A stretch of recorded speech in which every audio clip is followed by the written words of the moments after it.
Quando vi caído o corpo ensanguentado daquele que tinha sido meu homem, nenhuma compaixão tive. E, se não fosse uma vizinha, eu continuaria o meu insano ato. Queria matá-lo, queria acabar com aquele doente, mas ele é tão ruim que não morreu. Não adianta me perguntar se me arrependi. Arrependi, não. Confessei à polícia o meu desejo, a minha intenção. Não que eu tivesse planejado. Nunca. Vivíamos bem. Quando ele veio para minha casa, trouxe as 3 meninas. Elas eram ainda pequenas, as minhas 2 regulavam idade com as dele.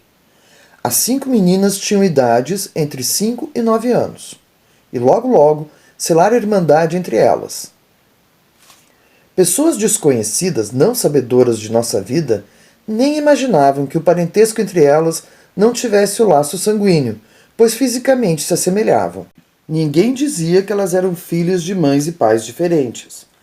Assim como as minhas meninas pareciam ter esquecido a fugaz presença de um pai, evadido no tempo e no espaço, que tinha ido embora sem nunca dar notícia, e adotaram, como verdadeiro pai, aquele que se fazia presente e parecia gostar delas.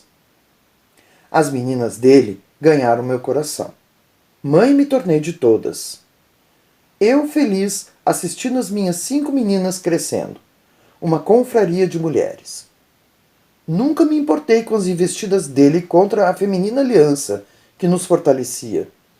Eu chegava a pensar que estávamos nos fortalecendo para um dia enfrentarmos uma luta. Uma batalha nos esperava e no centro do combate o inimigo seria ele. Sene, a mais velha de minhas filhas, a menina que havia chegado à minha casa quando faltavam 3 meses para completar 9 anos, sempre foi a mais arredia. Respeitei sua pouca fala, imaginei saudades contidas e incompreensão diante da morte da mãe. Ao pai faltava paciência, vivia implicando com ela. Via-se que Sene não era sua preferida, pelo contrário. Eu, percebendo a dificuldade da relação dele com a menina, procurei ampará-la, abrigá-la mais e mais em mim. Imaginava a falta que ela sentia da mãe.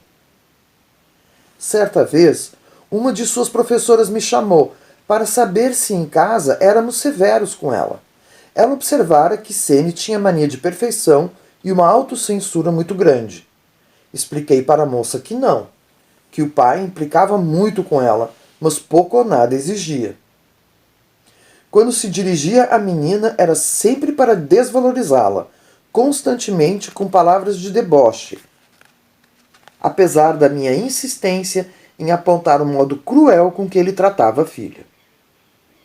Quando comentei com o pai dela a conversa e os conselhos da professora, ele teve um acesso de raiva. Só faltou agredir fisicamente a menina, e acho mesmo que não investiu contra ela porque eu estava por perto.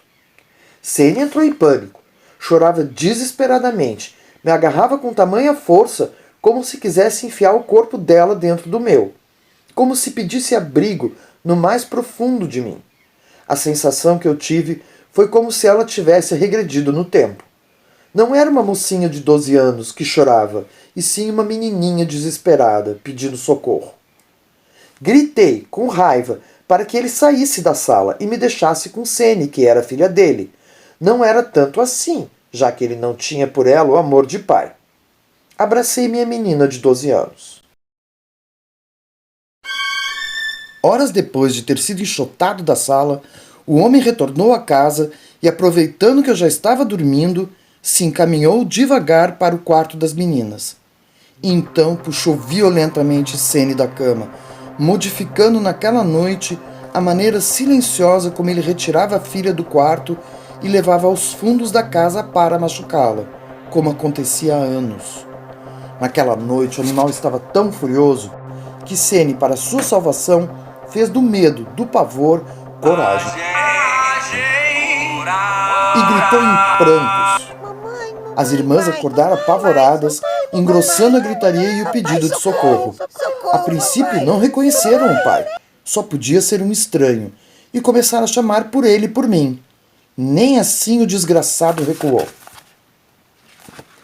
E avançou sobre Sene, gritando xingando os maiores impropérios, rasgando suas vestes e expondo a nudez aquele corpo ainda meio menina, violentado diversas vezes por ele, desde quando a mãe dela falecera. Assisti a cena mais dolorosa de minha vida. Um homem esbravejando, tentando agarrar, possuir, violentar o corpo nu de uma menina, enquanto outras vozes suplicantes, desesperadas, desamparadas, chamavam por socorro. Pediam ajuda ao pai, sem perceberem que ele era o próprio algoz. Naquele instante, a vida para mim perdeu sentido. Ou ganhou mais, nem sei. Eu precisava salvar minha filha, que literalmente estava sob as garras daquele monstro. Se iria matar ou morrer. Foi só um levantar e abaixar da barra. Quando vi, o animal ruim caiu estatelado no chão. A imagem de minha menina nua, desamparada, envergonhada diante de mim, das irmãs e dos vizinhos, eu jamais esquecerei. O homem não estava morto. Recuperou a vida na cadeia. Fiquei 3 anos presa. Depois ganhei a condicional. Hoje, quase 30 anos depois desses dolorosos fatos, continuamos a vida. Das meninas, 3 já me deram netas. Estão felizes. Sênia, a mais nova, continua morando comigo. A nossa irmandade, a Confraria de Mulheres, é agora fortalecida por uma geração de meninas netas. Sênia continua buscando formas de suplantar as dores do passado. Creio que ao longo do tempo vem conseguindo. Entretanto, aprofunda a cada dia o seu dom de proteger e de cuidar da vida das pessoas. É uma excelente médica. Escolheu o ramo da pediatria. Agora não pergunto mais aonde vai a estrada. Agora não espero mais aquela madrugada. Vai ter que ser, vai ser faca molada. O brilho cego de paixão e fé, faca molada. Deixar a sua luz brilhar e ser muito tranquilo.